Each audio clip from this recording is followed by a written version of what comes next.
10월 25일 법률방송 러투데이 시작하겠습니다. 첫 소식입니다. 박근혜 전 대통령에 대해 오늘 법원이 직권으로 국선 변호인 5명을 선정했습니다. 그런데 묘한 기시감이 듭니다.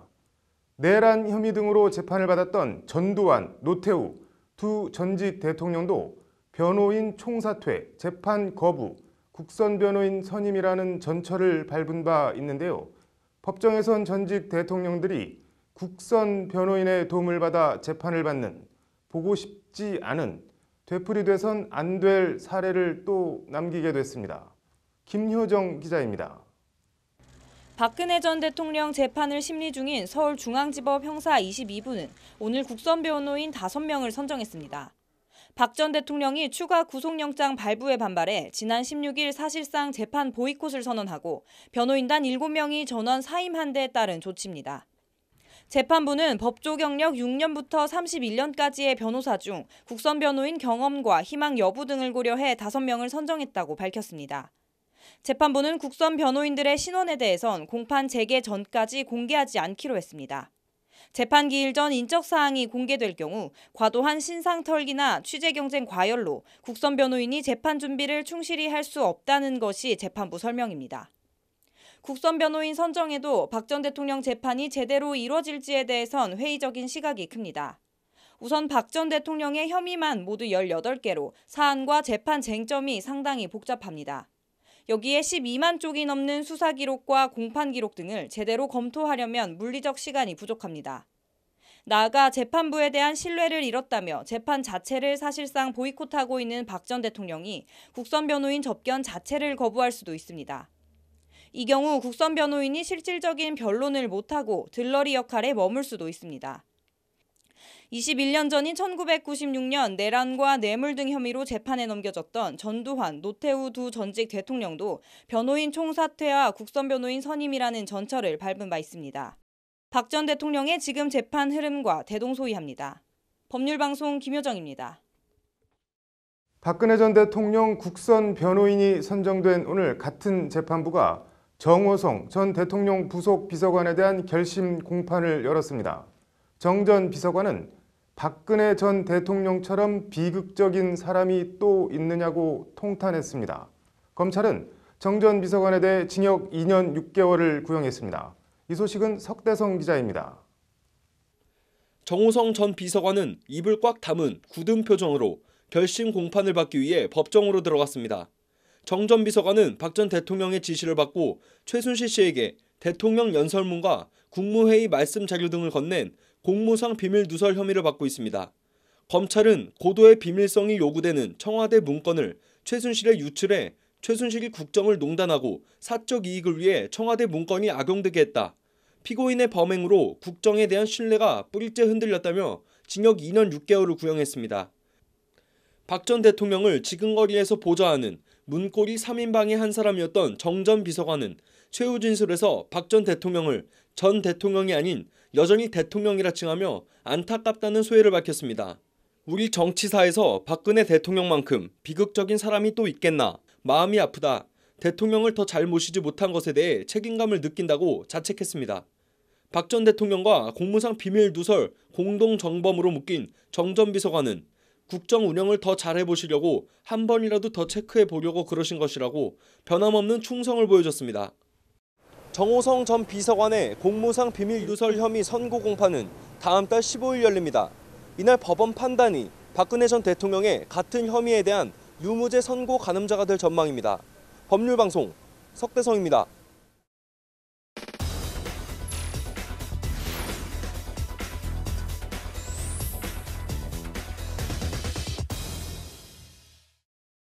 네, 이른바 양심적 병역 거부로 실형을 선고받고 복역하다 출소한 백종건 변호사.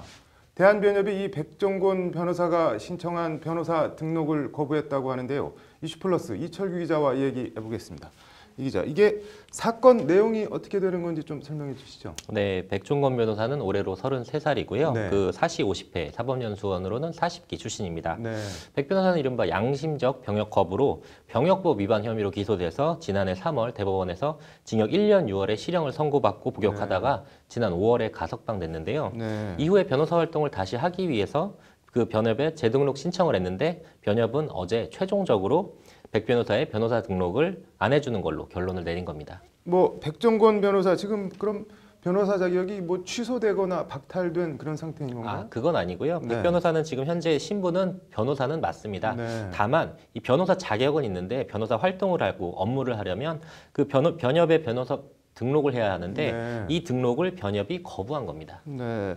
현직 변호사는 맞는데 변호사 등록을 거부했다는 건데 변협이 뭐 어떤 이유와 근거로 그런 조치를 내린 건가요? 네, 근거는 변호사법 제5조 1항인데요. 네. 그 해당 조항은 금고 이상의 형을 선고받고 그 집행이 끝난 후 5년이 지나지 않은 사람은 변호사가 될 수 없다 이렇게 규정하고 있습니다. 네. 또 같은 법 8조 1항은 변호사 등록을 신청한 사람에게 제5조가 규정하고 있는 변호사 결격 사유가 있을 때에는 변협이 등록심사위원회의 의결을 거쳐 등록을 거부할 수 있다 이렇게 돼 있습니다. 네. 뭐 등록을 거부해야 한다가 아니라 거부할 수 있다면은 변협이 거꾸로 등록 신청을 받아줄 수도 있는 거 아닌가요? 그렇죠. 근데 백 변호사는 지난 7월에 그래서 서울지방변호사회에 네. 변호사 재등록을 신청을 했고요. 네. 서울변에는 양심적 병역 거부라는 특수한 사정을 감안해서 네. 적격 의견을 변협에 제출을 했습니다. 네. 변협도 이런 특수성을 감안해서 뭐 2차례에 걸쳐 등록심사위원회를 열었는데 어제 최종적으로는 등록 불가 결정을 내린 겁니다. 네. 변협은 뭐 어떻게 설명하던가요? 네, 뭐 변호사법 5조의 취지 등을 감안할 때 실정법을 준수해야 한다는 결론에 이르렀다는 것이 변협의 설명인데요. 네. 그 변협은 또 그러면서 헌재의 결정 그리고 국회의 법 개정을 통한 대체 복무제 마련 등의 방법으로 양심의 자유 그리고 종교의 자유, 헌법상 기본권 침해의 문제를 조속히 해결할 필요가 있다. 뭐 이런 입장을 덧붙이긴 했습니다. 네. 뭐 백종건 변호사 개인 사정은 딱하지만 법을 다루는 변호사들의 최고 상급 기관으로서는 뭐 어쩔 수 없다는 게 변협 입장인 것 같은데 그래도 좀 뭔가 다른 대안 마련이 필요해 보이네요. 잘 들었습니다.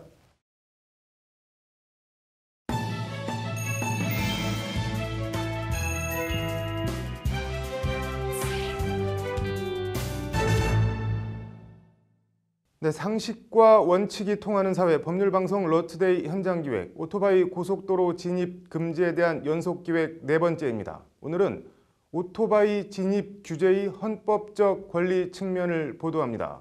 그동안 무려 9차례나 헌법재판소에 평등권 침해 등을 이유로 헌법 소원이 제기돼 왔다고 하는데요. 같은 사안에 대해 9차례나 헌법 소원을 낸 건 극히 드문 일로 오토바이 운전자들에겐 그만큼 절실한 문제라는 반증이기도 합니다. 9번의 헌법 소원, 그동안 우리 헌법재판소가 어떤 판단을 내려왔는지, 판단 내용이 어떻게 달라져 왔는지 장한지 기자가 전해드립니다. 고속도로나 자동차 전용도로 진입 제한에 대한 오토바이 운전자들의 가장 큰 불만은 왜 가까운 길을 두고 먼 길로 돌아가거나 30분이면 갈 길을 1시간씩 걸려 가게 만드느냐 하는 겁니다. 한마디로 불합리하고 불평등하다는 주장입니다. 실제로 물리적인 거리가 더 늘어나는 거잖아요. 그러시기 때문에 오히려 시간도 많이 들고 비용도 많이 드니까. 이 때문에 헌법재판소엔 고속도로나 자동차 전용도로 오토바이 진입을 금지하는 도로교통법 해당 조항이 위헌이라는 헌법소원이 끊이지 않고 제기되고 있는데요. 평등권과 행복추구권을 침해당하고 있다는 것이 헌법소원의 주된 취지입니다. 지난 1998년을 시작으로 지난 2015년까지 헌재에 제기된 관련 헌법소원은 모두 9차례. 이 가운데 3차례는 청구 요건 미비 등으로 각하됐고 실질적인 심리가 이뤄진 건 6번입니다. 일단 지난 2007년 첫 정식 심리에서 헌재는 재판관 9명 전원 일치로 해당 도로교통법 조항이 합헌이라는 결정을 내렸습니다. 헌재는 결정문에서 헌법 제37조 제2항에 따라 국가안전보장, 질서유지 또는 공공복리를 위하여 국민의 자유와 권리는 법률로 제한할 수 있다고 밝혔습니다. 반대 의견이나 다른 보충 의견은 전혀 없었습니다. 그러나 이듬해인 2008년부터 헌재의 이런 판단에 미묘한 변화가 감지되기 시작합니다. 당시 헌재는 9명 재판관 전원 일치로 합헌 결정을 내렸는데 모경준, 이동흡 2명의 재판관이 보충 의견을 따로 냈습니다. 장래에 일정한 여건이 갖추어지는 경우에는 이륜자동차의 고속도로 통행이 부분적으로나마 허용되어야 한다고 생각한다는 의견이 그것입니다. 일정한 여건이라는 단서 조항을 달긴 했지만 오토바이 고속도로 진입 허용 가능성을 열어놓은 겁니다. 나아가 2011년에 송두환 당시 헌재 재판관은 오토바이 고속도로 진입 제한은 위헌이라는 소수 의견을 냈습니다. 이 사건 심판 대상 조항은 이륜자동차의 고속도로 등 통행이 우리나라의 도로 상황과 교통안전에 어떠한 영향을 미치는지에 대한 실증적 자료와 경험적 증거가 부족하다. 대형 사고를 유발시킬 가능성이 있다는 우려와 경계를 이유로 이륜차 운전자의 권리를 전면적, 일률적으로 제한하고 있다는 것이 송두환 전 재판관의 의견입니다. 즉, 뚜렷한 근거나 물증, 자료 없이 막연히 오토바이는 위험하다는 인식만으로 오토바이 고속도로 진입을 전면 금지하는 건 평등권 등을 침해하고 있어 헌법에 어긋난다는 겁니다. 이후 2013년, 2014년, 2015년엔 더 다양한 보충 의견들이 계속 나옵니다. OECD 국가 중 유일하게 이륜자동차의 고속도로 통행을 전면적으로 금지하고 있다. 제한의 범위나 정도 면에서 지나친 점이 없지 않다. 안전거리와 제한 속도만 지키면 별다른 위험 요소가 없는 고속도로와 달리 일반 도로는 오히려 횡단보도, 교차로, 무단횡단, 급경사, 급회전 구간 등 위험 요소가 오히려 더 많다. 따라서 이륜자동차 운전자들에 대한 일반 도로 이용의 강제가 반드시 그들의 생명, 신체 보호에 기여한다고 단정하기 어려운 측면이 있다. 여러 사정을 종합할 때 적지 않은 문제점을 내포하고 있으므로 일정 배기량 이상의 이륜자동차부터 단계적으로 고속도로 등에서 통행할 수 있도록 입법적 개선을 하는 것이 필요하고 또 바람직한 것이라는 의견이 대표적입니다. 즉, 해당 도로교통법 조항에 대해 위헌 결정을 내리면 한꺼번에 급작스럽게 아무런 제약 없이 오토바이가 고속도로로 쏟아져 나올 수 있으니 국회가 관련 법을 개정해 순차적으로 문제를 해결하라는 취지입니다. 지금 헌법재판소에서 위헌 결정을 바로 내리게 된다면 운전자들이 이제 고속도로로 바로 나올 수 있는 여지가 생길 수가 있습니다. 그러니까 도로교통법에 대한 국회 입법 개정을 통해서 순차적으로 허용할 수 있도록. 실제 미국 등 이른바 선진국에선 이동권을 국민의 보편적 권리로 인정하고 있으며 충분한 근거와 실증적 자료 없이 그 보편적 권리를 차별적으로 규제하는 것은 일어나기 힘든 일이라는 게 전문가들의 말입니다. 그게 헌법이 만든 기본권이고 그 기본권을 침해하려면 굉장히 높은 수준에서 이 심사를 하게 돼 있습니다. 개인의 기본권은 엄중하게 보호하고 있다. 오토바이 협회 관계자들은 다시 한번 헌재의 판단을 받아보겠다며 10번째 헌법소원을 낼 계획을 세워두고 있다고 밝혔습니다. 같은 사안에 대한 10번째 헌법소원, 헌재가 이번엔 어떤 판단을 내릴지 궁금합니다. 법률방송 장한지입니다.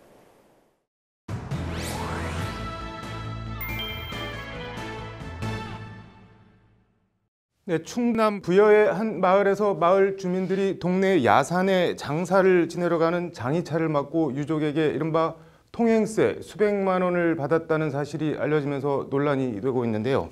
김수현 변호사의 법과 생활, 오늘은 이 통행세 얘기 해보겠습니다. 이게 관례적으로 그럼 그동안 장의차 지나갈 때마다 쭉 그렇게 해왔다는 건데 이장 등 마을 주민들이 입건이 경찰에 됐다고 하는데 혐의가 어떻게 되나요?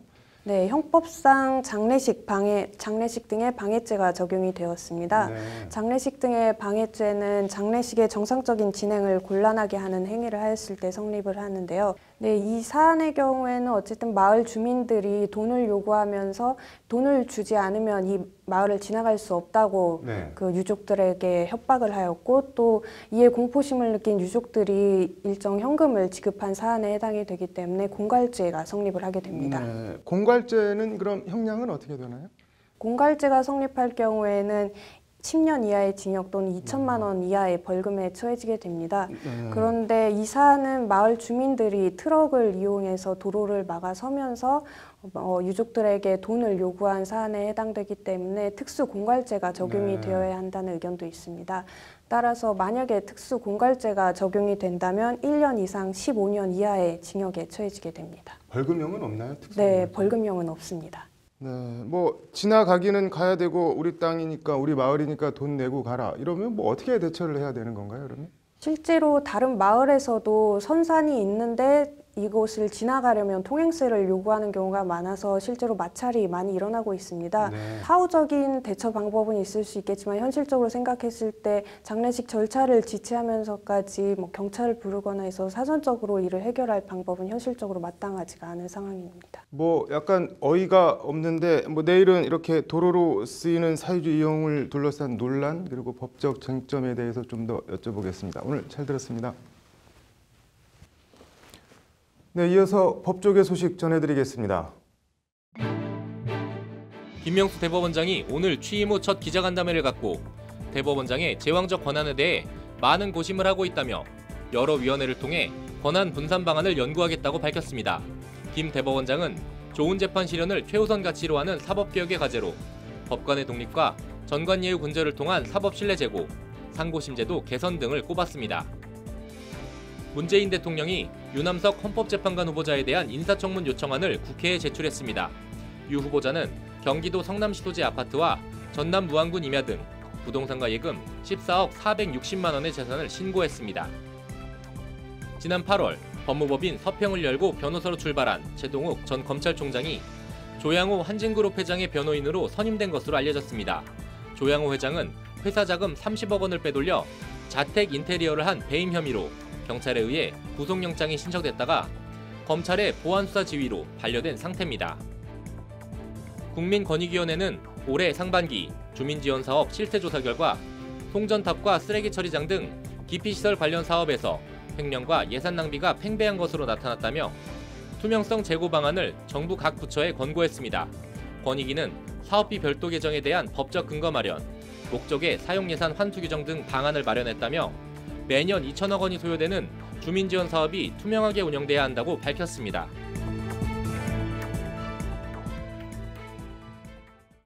(10월 25일) 법률방송 러투데이 마치겠습니다. 시청해 주셔서 고맙습니다.